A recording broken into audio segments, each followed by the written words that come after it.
Don't you think it's weird to throw a celebration for us? I mean, we haven't done anything heroic in years. Ratchet & Clank Rift Apart is fun. What is fun?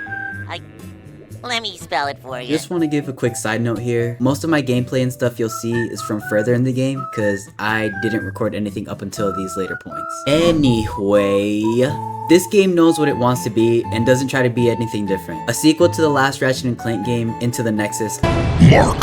Boopy-dee scoop. Scoop-dee-dee whoop. Whoop-dee scoop-dee poop. Pooped. Whoops.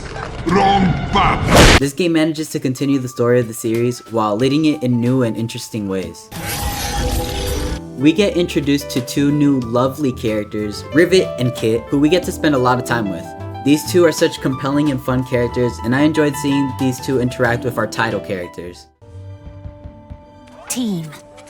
While the Ratchet & Clank games are story-focused platform shooters, the main attraction to these games is definitely the action. Guns, and more guns. Whenever I think of a Ratchet & Clank game, I think, man, what type of weapons is this game gonna have?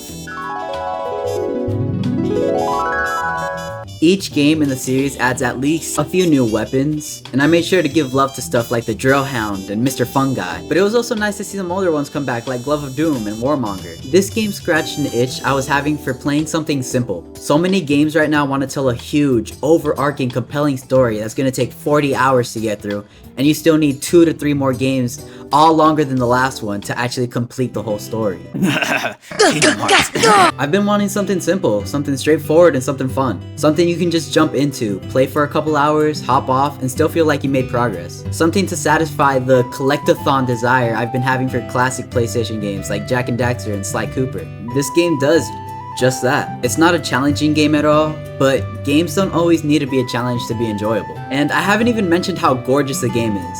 In fact, every time I would open up the game, I would get a warning box saying that my computer could not handle the game because my PC isn't even strong enough to show this game at its full potential, and it was still one of the prettiest games I've played, period. The cutscenes in this game were like watching a Pixar movie. I felt like I was watching a modern animated film. They were so gorgeous. And no one ever seems to mention Join Me at the Top. It's the song that plays at the start of the credits when you beat the game, and it's literally one of the best video game songs that I feel no one ever mentions. It's always Jump Up Superstar from Mario Odyssey, but Join Me at the Top was like a Disney villain type song. It was so good. Join me at the top. Why don't you join me where the stars all shine, and join me at the top? I'm gonna keep this short and sweet. I highly recommend playing this game. I do think it's worth getting, no matter if you play it on PS5 or PC. Now it's time for a poem with jam. Ratchet & Clank and Rivet and Kit, the furry crew that did what they did to save the dimensions from Nefarious in a story that was short and hilarious. It wasn't easy, but they managed somehow. I'm gonna give my rating now. I'm giving the game a Miss Zircon out of 10.